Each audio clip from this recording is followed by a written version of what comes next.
Yordania menolak laporan yang menyatakan bahwa negaranya memperoleh keuntungan dari masuknya bantuan internasional ke Gaza. Bantahan itu merujuk pada laporan yang menyebut bahwa Yordania mendapat keuntungan dari koordinasi pengiriman bantuan melalui organisasi Amal Hashemite Yordania atau GHCO.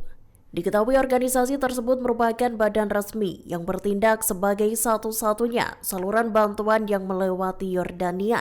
Dikutip dari Tribun News Minggu 25 Mei 2025, pihak berwenang Yordania dilaporkan mengenakan biaya $2.200 atau setara 35 juta rupiah untuk tiap truk bantuan yang memasuki Gaza. Selain itu, Yordania dituding mengambil keuntungan 3,2 miliar rupiah dari bantuan yang dikirim melalui pesawat secara acak. Ada pula klaim yang menyebut Yordania meminta 6,4 miliar rupiah untuk tiap pengiriman bantuan melalui pesawat yang ditargetkan. Menanggapi itu, GHCO menyatakan bahwa Yordania justru menanggung seluruh biaya konvoi bantuan itu. Angka-angka yang disebutkan pun diklaim bukan merupakan keuntungan, melainkan ongkos yang ditanggung Yordania untuk tiap truk yang masuk ke Gaza. Hal itu mencakup biaya asuransi, biaya operasional, pemeliharaan, dan bahan bakar. Tentara Israel dilaporkan secara sistematis menggunakan warga sipil Palestina sebagai tameng manusia selama perang. Israel melakukan praktik yang dilarang keras berdasarkan hukum internasional.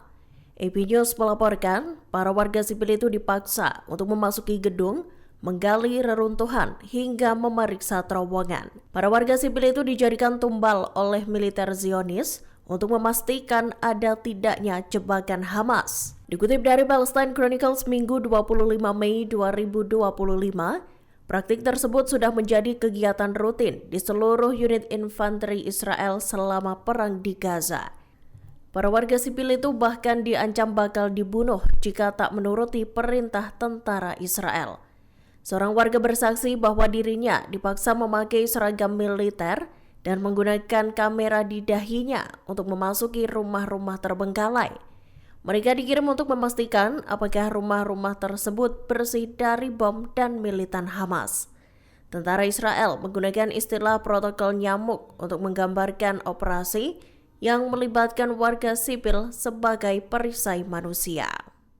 Israel terus menutup titik penyeberangan selama 84 hari berturut-turut. Pihaknya juga mencegah masuknya bantuan kemanusiaan, termasuk makanan dan berbagai keperluan para pengungsi di Gaza. Dikutip dari Anadolu Agency Minggu 25 Mei 2025, kantor media pemerintah di Gaza menolak klaim media Israel yang menyebut bantuan dikirim ke warga Palestina setiap hari. Aksi penutupan penyeberangan itu dinilai mengganggu fasilitas-fasilitas vital, khususnya rumah sakit dan toko roti yang menjadi andalan warga Gaza untuk bertahan hidup. Israel sendiri disebut telah menonaktifkan lebih dari 90% pabrik roti di jalur Gaza. Lebih lanjut, ratusan ribu ton bantuan dilaporkan menumpuk di luar Gaza. Mirisnya, bantuan itu disebut telah rusak dan tercemar lantaran terus-menerus ditolak. Akibat dari pemblokadaan itu, kematian warga Palestina terus meningkat hingga 326.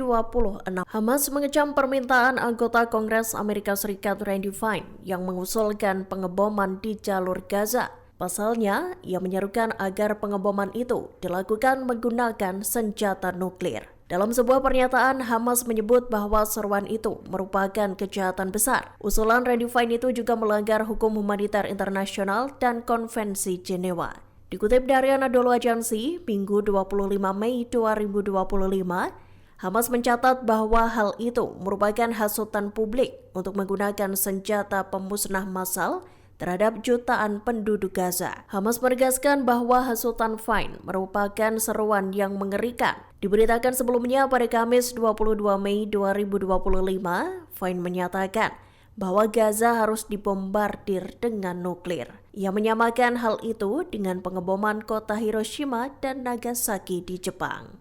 Sebanyak 15 truk bantuan kemanusiaan dijarah pada Kamis 22 Mei 2025 malam. Diketahui konvoi truk itu berasal dari Program Pangan Dunia atau WFP. Dikutip dari Kompas.com, truk tersebut diketahui merupakan sebagian kecil dari bantuan kemanusiaan yang masuk ke Gaza. WFP melaporkan para penjara beraksi saat truk-truk bantuan itu menuju ke toko-toko roti. Penjarahan itu dinilai tak lepas dari kecemasan warga Gaza akibat blokade bantuan yang ditetapkan Israel. Lebih lanjut, badan tersebut pun meminta agar Israel mengizinkan lebih banyak bantuan yang masuk ke Gaza. Seperti diketahui, Israel akhirnya memperbolehkan masuknya bantuan ke Gaza setelah beberapa bulan melakukan blokade.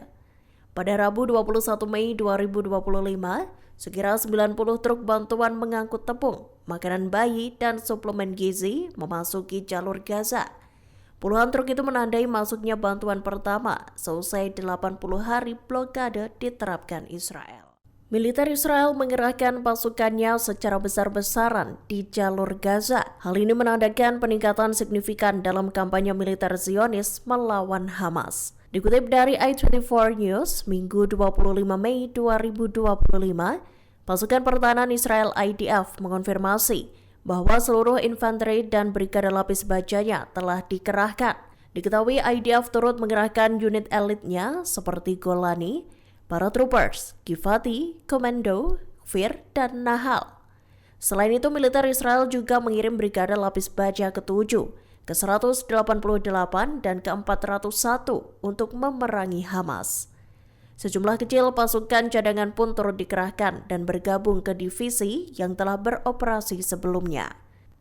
Sehingga dilaporkan terdapat puluhan ribu pasukan Israel yang turun ke lapangan. Pengerahan pasukan ini senada dengan peringatan pejabat Israel bahwa perang akan semakin intensif hingga kesepakatan penyanderaan tercapai. Sekarang, menghadirkan lokal menjadi Indonesia.